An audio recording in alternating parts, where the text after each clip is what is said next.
Do you and your partner agree on what's cheating? Hi, I'm Dr. Marianne Brandon, and I'm here with my husband. Hi, I'm Dr. Abraham Morgentaler, and we are the Sex Doctors. And we're here to talk about cheating today. What a very important topic. I can't think of a more important topic for the Sex Doctors to be addressing. Yeah, that's right. That's right. I have an article that I thought was really interesting called Comparison of Indirect and Direct Approaches to Identifying an Unfaithful Partner. It was published last year in the Journal of Sex and Marital Therapy. The author was Tang et al. And I thought we could kind of take a look at it because there's some interesting points here. Great. What does that mean, direct and indirect? So that means one of the things the partners or the authors wanted to understand is there are reviews or surveys that are published over the years about how often people cheat. But it's difficult to get people to feel confident about the answer they're getting because not everyone acknowledges that they're cheating. So it's if your research subjects want to appear like good people, they won't acknowledge that they cheat. And so people will lie. And so these authors are trying to get a clear idea of really how common cheating really is. Yeah, I get that because I've seen those reviews or surveys. Yeah. And the results always show many more men, a much higher percentage of men cheat than women. Right. And I've never understood the math. Before we start, a small disclaimer. The Sex Doctors podcast is not a substitute for medical or psychological advice. Welcome to the Sex Doctors, featuring Dr. Marianne Brandon, clinical psychologist and diplomate in sex therapy, and Dr. Abraham Morgentaler, renowned urologist and expert in sexual medicine and testosterone therapy. Together, they bring you expert insights into sex, intimacy, and relationships. Let's dive in. I believe in miracles. Where from? Because it seems to me if you had a community, let's just make it simple, 10 guys, 10 women, and 4 out of the 10 say, of the men say they've cheated, and only 2 out of the women. Yeah. Who are the men having sex with? Like right? If those 2 women are pretty busy. Is that right? In a row, right? Right. So that when the women cheat, it's fewer of them, but they have more partners. Like, I don't know. Yeah. So that's an important question. So what's this article do? So what this article does is they ask people directly, have you cheated? So the people that they're studying are, for the most part, white married people, kind of like somewhere between the age of 21 and 54, I think. And so they said, have you ever cheated? And so people answer. That's direct. Yeah, that's direct. About as direct as you get. Right. And so guess how many you actually know. I can't, that's not fair because you read the article. So, but 37% of men said they had cheated and 22% of women. So more men than women, which is consistent with past research. Right. They answer yes to the question of have you ever cheated with your current partner? Right. Now, I do want to say that over the years, the distinction between how often men cheat and women cheat, that seems to be sort of like going down, meaning that they're sort of approaching each other now. And the difference is smaller. Yeah, the difference is smaller. In the past, there used to be many more men that cheated. More cheating women. More women are cheating now than apparently so. Or at least Dr. Brandon. Yes. Willing to say so. Oh, this could be because men are in general more accepting of cheating. On surveys, they tend to rate less things as cheating and be more accepting of it. You're not saying men are more honest than women. No. No, that's not what I'm saying. All right, joke. No, let's not get into gender wars here. No. We have love for all genders. Yes, we do. Okay. So the indirect, what happened with the indirect here? So this was, I think, a very timely question to ask is what about all these different behaviors and sort of breaking it down? Have you ever done this? Have you ever done that? And so with technology giving people so many more opportunities to cheat than they used to, I loved this part of the survey because 20 years ago, people didn't even have the opportunity to sext. Right. It wasn't even an option, let alone sex with a chatbot, not even a human. Oh, my God. Chatbots. Yeah. Yeah. We had a great podcast on the chatbots, but people can get really involved with them. Absolutely, they can. And some very engaged sexting. And how would you feel if your partner was sexting a chatbot but not willing to sext you? I wouldn't feel good. Right. Yeah. You'd be like, I would say, what's that chatbot got that I don't have? That's right. And also like people can have sex with avatars. Their own avatar can have sex with another in a video game, whatever. There are so many opportunities now that didn't exist. Yeah. Which is one of the reasons why I think it's important, this topic, because couples are kind of unprepared, I think, for the opportunities available. Yeah. It's such a different world now. Yeah. So it's harder for folks who are trying to be monogamous, I think, to stay within the lines, because there's a lot of gray area here now. That didn't People don't exist. always agree with cheating. I remember in my lifetime there was a president on national television who said, "I did not have sex with that woman," That's right. and he was describing oral sex. Yeah. But that wasn't real sex. And there was a lot of According to him. discussion, Yeah. in sort of national magazines and stuff Yeah. about what constituted being unfaithful. Yeah. And it wasn't clear even then. Right. And that That's was true. when things were relatively simple compared to today. Isn't that right? Yeah. So it is very some people will argue, if I'm just sexting with someone that I've never met, that's not cheating. And other people would be like, you're kidding me. That's totally cheating. So Right. it like really But the varies. person goes, but I don't know them. Right. And I've never met them. I'm not touching them. They're not touching me. Right. Right. It's just sort of out in it's like with a chatbot or with the person, like in chatbot, it's just in cyberspace or whatever. Yeah. Like what even is that? Right. But I'd be upset if my partner were doing that. Yeah. Yeah. So people can get like a sex toy through a platform, and some other person they've never met can control their sex toy, give them an orgasm. That's What's that called? teledildonics. Teledildonics. That's one of the best words ever. Unbelievable. Well, so it's what like it's Teledildonics. it's a crazy concept if you didn't grow up with it, that someone else can control your vibrator and give you an orgasm. Yeah. Like what? So in this paper, Yeah. indirect cheating or indirect questioning, what was that? So that meant have you had sex online as opposed to have you cheated on your partner? Right. So they went through individual Behaviors. Yeah. Right. Okay, so I loved this paper. I'm glad. Yeah, I thought they did a really, they went at this in a very interesting way. Mm-hmm. And so what they had is, I think there were 32 line items. This is all the indirect part. So the direct is easy.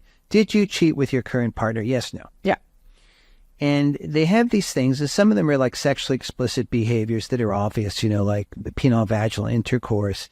And others are things that I think most of us would never think of as being unfaithful, but some people might. Mm-hmm. And so what they did, that was very clever, because people have their own definitions of what unfaithful behavior is. Yeah, absolutely. So they would ask each of these items one by one about whether they considered it not at all unfaithful on a scale, like 1 to 7, up to 7 was very much unfaithful, right? Or extremely unfaithful.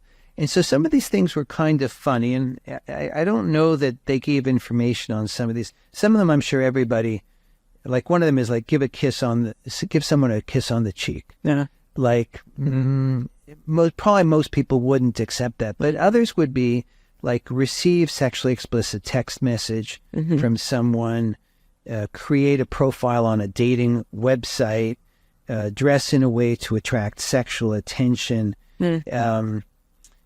So, and then each individual gave that rating for each of those 32 line items. And then what they did is they figured out, I think you had to have more than a certain number for how much you thought that was being unfaithful. And whatever that was, you then had a certain number, let's say 8 for one individual, maybe 12 for another individual. And then they threw it back at the person and said, have you ever done this behavior? Uh-huh. And when they asked that way, in this indirect way, not have you cheated, but have you done this behavior, this behavior, this behavior? Yeah. The results for men and women were identical. Isn't that fascinating? That blew my circuits. I thought that was amazing. And, what the authors write in there is that psychologically, like there's a discrepancy then, right, between the number of people who say they have cheated, Right. which feels pretty raw and I think can almost be interpreted as someone saying, "Are you a bad person? Did you behave badly?" Right. And people don't want to think that they're bad, right? So there's a discrepancy between the cheated and doing these other behaviors. People did more of these individual behaviors. Yes. Right? For sure. And it's a very interesting way of getting at the problem. Yeah. And I think really important for couples to realize that if they don't have conversations about what's cheating now, particularly in the world today where there's so many ways to cheat, they're probably playing with fire because chances are their partner doesn't agree with them. And without that conversation, they could be headed to a situation where they feel like quite betrayed, but they never told their partner it wasn't okay. So I get what you're saying. That sounds like a tricky conversation. How do you? Sure. So how would you recommend to viewers how they have that conversation with their partner? Because people, they do not like this conversation. Right. They do not. Right. The vast majority of couples I work with have no such conversation. Right. They kind of, people assume that what makes sense to them as cheating is fact, and their partner will agree. And people are sort of like. Yeah, it's obvious. Yeah. Isn't it? It's obvious? Exactly. So I would encourage people watching this podcast to have this conversation with their partner, even though it's going to be a hard conversation. I can almost guarantee, I mean, I wish we could take a survey. Those that have a conversation, how many consider it, was it easy? Was it difficult? Did you learn something about your partner? Most people are going to say, I can't believe my partner thinks this, whatever it is. They will. So I know it's going to be a hard conversation, but this is the kind of situation where I would say, I think you're fucked either way. If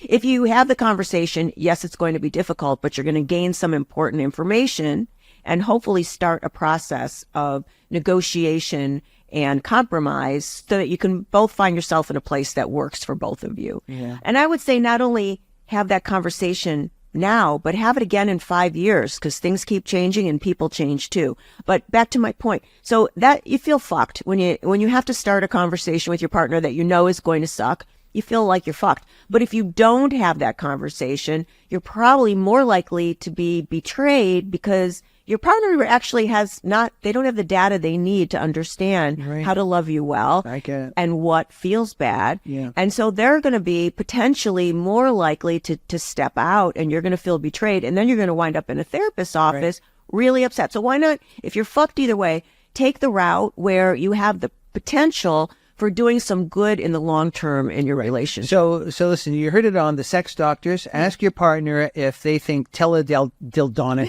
is cheating. Right. Well, but it's a hard conversation. You love that word. Yeah. Yeah.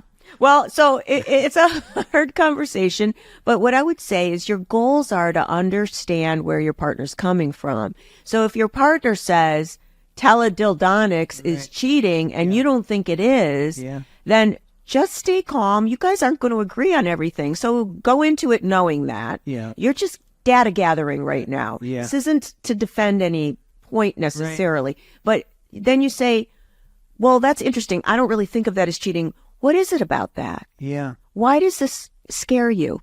What's upsetting?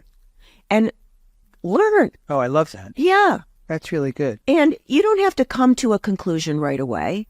But I think ultimately what your goal is to have everybody's needs relatively met. So what is it about doing teledildonics that person would want to do? What need is getting met there? And is there a way to meet that within the relationship if the partner doesn't like it? So not making those needs wrong, but maybe there are some compromises that you just need some time to sort of sort through. So don't expect to have the answer right away, but certainly try to stay calm and learn about your partner. Keep your heart open. Like you're just trying to manage a very challenging world together. Yeah. It's not going to be simple. This is not one of those simple conversations, but it's an important one. Yeah. So I think that could be very helpful if people take that advice. I hope they do. And I would say, if you watch this podcast and you want to do that, have your partner watch the podcast, then use it and talk about it. And again, don't expect to both agree when you have the conversations. Just try not to get pissed off because nobody's trying to be a jerk. They're just trying to get their needs met on this planet. Right. And probably there are compromises that you can come up with over time. I think that's very wise. Oh, That's great. wow. So if you like this content, please give us a thumbs up, write us a review, and Subscribe. Subscribe. Yeah. So thus concludes another episode of the Sex Doctors and Dr. Brandon. I look forward to meeting you again Me too. on another episode, if not soon. That's right. Thank you for listening to The Sex Doctors with Dr. Marianne Brandon and Dr. Abraham Morgentaler. Be sure to subscribe, leave a review, and tune in next time for more expert advice on sexual health and relationships. I believe in miracles. Where you from? You sexy thing, you. I believe in miracles. Since you came